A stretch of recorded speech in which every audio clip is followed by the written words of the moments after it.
प्रवेश कर रहे हैं CNBC आवाज और इबेक्स कैश के शानदार स्टूडियो में। स्वागत है आपका इबेक्स कैश स्टूडियो में और आप देख रहे हैं आवाज अड्डा। एक बड़ी चिंता जो इस वक्त पूरे देश में या पूरी दुनिया में छाई हुई है वो है कोरोना की। उसके एक नए वेरिएंट ओमाइक्रॉन ने आकर के मुश्किल बढ़ा दी है और उसकी इन्फेक्टिविटी बहुत तेज़ी से वो बढ़ रहा है। केसेस बहुत तेज़ी से बढ़ रहे हैं, पूरी दुनिया में तो बढ़ रहे हैं, भारत में भी ये चिंता लगातार बढ़ रही है क्योंकि कहा जा रहा है कि 1.5 से 3 दिन के बीच में डबल हो जाता है। इसकी जो संक्रमण की दर है वो बहुत तेज़ है और इसकी वजह से चिंता बढ़ रही है। तो अब डिबेट इस बात पे हो रही है, बातचीत इस बात पे हो रही है कि क्या जिस तरीके के उपाय अब तक सरकारों ने किए कि नाइट कर्फ्यू लगा दिया है, दिल्ली सरकार ने थोड़ा और आगे बढ़ के जिम बंद कर दिए हैं, मल्टीप्लेक्सेस बंद किए हैं, कुछ और जगह रिस्ट्रिक्शंस लगाए हैं, शादी वादी में जो गैदरिंग होती है उसके नंबर्स को लिमिट कर दिए हैं। तो क्या अब हम नाइट कर्फ्यू से आगे लॉकडाउन है उस तरफ बढ़ रहे हैं? क्योंकि केसेस नहीं रुक रहे हैं, केसेस बहुत तेज़ी से बढ़ रहे हैं सभी शहरों में और देश के तकरीबन सारे राज्य से ओमाइक्रॉन के केसेस आ रहे हैं। बट ओमाइक्रॉन को अगर आप अलग ना करें, पूरे केस को एक साथ देखें तो भी संख्या बहुत तेज़ी से बढ़ रही है। अब चूंकि ओमाइक्रॉन उसमें कितना है ये जीनोम सीक्वेंसिंग के बाद पता चलता है, लेकिन अनुमान ये है कि जिस रफ्तार से बढ़ रहे हैं उससे ओमाइक्रॉन की संख्या भी बहुत बड़ी होगी। तो कैसे बचा जाए? क्या पार्शियल लॉकडाउन की तरफ हम जाएं? किस तरह के रिस्ट्रिक्शंस लगाएं? कैसे इसका ट्रीटमेंट करेंगे? क्या किया जाए जिससे इस मुसीबत से मिनिमम नुकसान हमारा हो, चाहे वो ह्यूमन लाइफ का हो, एक्टिविटी का हो या कामकाज का हो। इसी बात बातचीत करेंगे। हमारे साथ जो बातचीत करने के मेहमान उनसे आपको परिचय करा दें। डॉक्टर MS कंवर हमारे साथ हैं इंद्रप्रस्थ अपोलो हॉस्पिटल से। डॉक्टर स्वाति माहेश्वरी हमारे साथ हैं, इंटरनल मेडिसिन के एक्सपर्ट हैं। समीर भाटी जी हमारे पास हैं जो मेंबर से हैं अवेयरनेस कैंपेन कमेटी के। इसके साथ ही डॉक्टर राहुल पंडित हमारे साथ होंगे जो कोविड टास्क फोर्स के सदस्य हैं। डॉक्टर राजीव सूद हमारे साथ होंगे जो RML के डीन हैं। आप सबका बहुत बहुत स्वागत है हमारे साथ जुड़ने के लिए। डॉक्टर कंवर, मैं आपसे शुरू करना चाहूँगा, कितनी गंभीर समस्या आप इसको मान रहे हैं और जो प्रोएक्टिव पार्शियल लॉकडाउन कह सकते हैं कि नाइट कर्फ्यू सब बंद किया जा रहा है, ये सही तरीका है? पहली चीज तो ये है कि ओमिक्रॉन को अगर आप अभी तक का इसका बिहेवियर देखें, चाहे साउथ अफ्रीका में है, चाहे इंग्लैंड में है या USA में भी काफी फैल रहा है। वहाँ डोमिनेंट स्ट्रेन हो गया। साउथ अफ्रीका में तो ये है ही डोमिनेंट स्ट्रेन और UK में भी अब मेजॉरिटी स्ट्रेन ये ओमिक्रॉन का ही है और USA में भी it's trying to replace delta very fast. Now क्योंकि ये ट्रांसमिसिबल तो बहुत है लेकिन इतना विरुलेंट नहीं है। अभी तक जितने भी केसेस हैं, mortality has been extremely low. I think it is some like 0.027%। So keeping that in view, मैं तो एक बड़ा पॉजिटिव तरीके से इस चीज को लेता हूँ कि it might be a blessing in disguise where it might हमें ये इम्यूनिटी दे जाए और ना इतना डैमेज करे।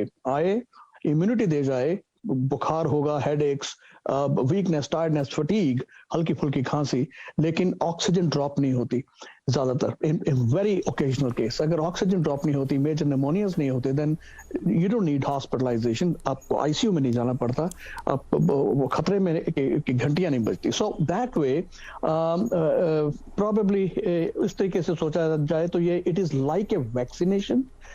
Probably, I mean, it would be like a auto vaccination without having the world to go through first dose, second dose, booster dose of vaccination. So मैं इस तरीके से सोचता हूँ।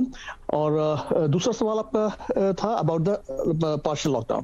Partial lockdown का जहाँ तक सवाल है, मैं ये नाइट कर्फ्यू वाली चीज तो मैं कभी भी बिलीव नहीं करता था। पंजाब में काफी महीने लगा रहा था लास्ट डेल्टा के टाइम पे, लेकिन इसका कोई इतना एडवांटेज होता नहीं। लेकिन ये जरूर है कि आपको देखना ये है कि कहीं इतने ज्यादा ओवरवेलमिंग नंबर ना आ जाएं और कहीं एकदम से कोई नया वेरिएंट ना इसमें से खड़ा हो जाए।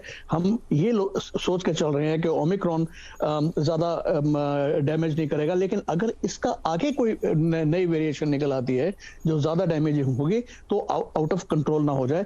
तो इसलिए अगर नंबर बढ़ रहे हैं जो कि बड़ी तेजी से बढ़ना शुरू हो गए हैं तो इतना करें कि कंट्रोल में रहें और अगर हॉस्पिटलाइजेशन होती हैं तो इतना रहे कि हमारा स्टाफ ओवरवेल्म ना हो जाए, सर्विसेज ओवरवेल्म ना हो जाए। So that should be the main point. अगर उसके लिए हल्का फुल्का रिस्ट्रिक्शंस करनी है वो करनी ही चाहिए। मेरा ख्याल में partial lockdown is could be a sensible thing अगर नंबर बहुत तेजी से बढ़ रहे हैं, लेकिन कंप्लीट लॉकडाउन के फेवर में मैं इस वक्त तो ओमिक्रॉन को देखते हुए तो बिल्कुल नहीं। जी डॉक्टर पंडित, ये बड़ी इंटरेस्टिंग बात कही अभी कंवर साहब ने। अच्छा, मुझसे भी कई लोगों ने ऑफ कैम जब हम लोग चर्चा करते कि इसको एक वैक्सीन की तरह समझना चाहिए, क्या ऐसा है? या दूसरा, आपके व्यू में, चूंकि आप टास्क फोर्स के साथ जुड़े हुए हैं, कितने बड़े कंसर्न के रूप में आप लोग इसको देख रहे हैं? नमस्कार। देखिए, एक दो तरीके से हम इसको सोच सकते हैं। पहला तरीका ये है कि हम इसको एक वैक्सीन की तरह अगर देखें तो इसका मतलब है कि हम ये मान के चल रहे हैं कि बहुत ज्यादा संख्या में, करीब करीब सभी लोगों को जो है इसका संक्रमण होगा। अभी छोटे देशों में जहाँ पे पॉपुलेशन इतनी बड़ी नहीं है, ये समझना कि पूरी पॉपुलेशन को इन्फेक्ट हो जाए, एक वैक्सीन की तरह लग जाए, बहुत कम लोग बीमार होंगे, एक थॉट अलग है। और एक हमारे देश में जहाँ पे कि 130 करोड़ लोग रह रहे हैं, एक तो 30 करोड़ की संख्या का जब छोटा सा हिस्सा भी अस्पताल में आ जाए, आईसीयू में आ जाए, तो भी बहुत बड़ा हिस्सा हो जाता है वो। मैं डेसिमल्स की बात कर रहा हूँ। अगर डेसिमल्स में भी बात करें, 10 लाख लोग अगर 10 लाख लोग अगर संक्रमित हो रहे हैं, और अगर 10 लाख लोगों में से अगर 1% भी लोग एडमिट होंगे तो 10,000 लोग एडमिट होंगे।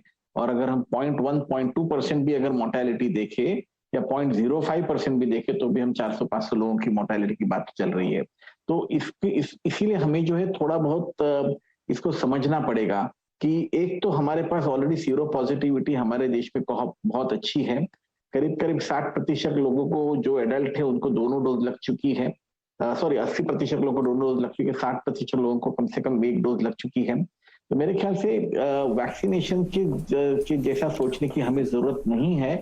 हम यही सोचे कि इसका जो संक्रमण है हम कितना कम कर सके। इन दो शब्द ये है, थोड़ा सा सेल्फ डिसिप्लिन, और दूसरा बात है थोड़ा सा self restrain. Self discipline Covid appropriate behaviour में मैं वापस दोहराऊंगा, मास्क और वैक्सीन और एयर वेंटिलेशन और भीड़ भाड़ की जगह कम जाए, और सेल्फ रिस्ट्रेन की आप थोड़ा बहुत अपने आप को रिस्ट्रेन में रखें।